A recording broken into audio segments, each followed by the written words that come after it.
Al-Quran mengandung perintah dan larangan untuk keselamatan hidup manusia di dunia dan akhirat.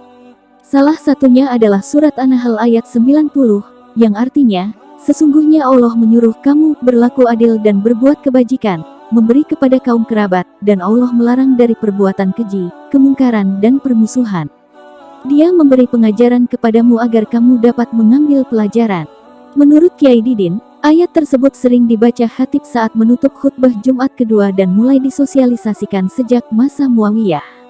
Yang jelas bukan termasuk rukun khutbah Jumat, karena yang termasuk rukunnya antara lain membaca syahadat, solawat, wasiat untuk orang-orang yang bertakwa, dan doa, ujarnya.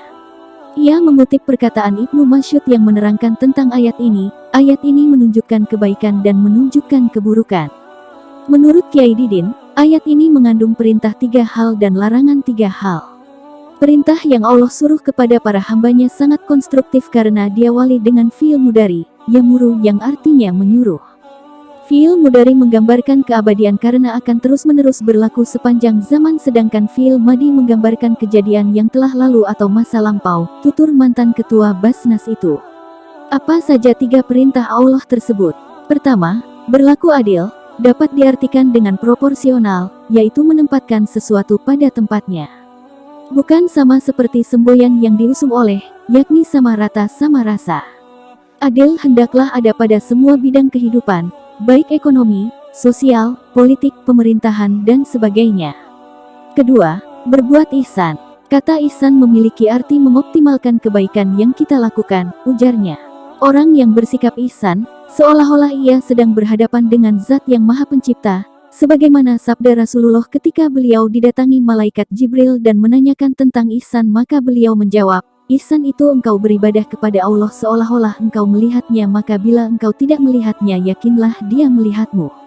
Konsep ihsan bila dikaitkan dalam dunia pendidikan, maka dapat dikatakan bahwa guru yang menerapkannya adalah guru yang mempersiapkan mengajarnya dengan seoptimal mungkin mulai dari perencanaannya, menyiapkan bahan-bahannya, metodologinya sampai pada alat evaluasinya, tuturnya.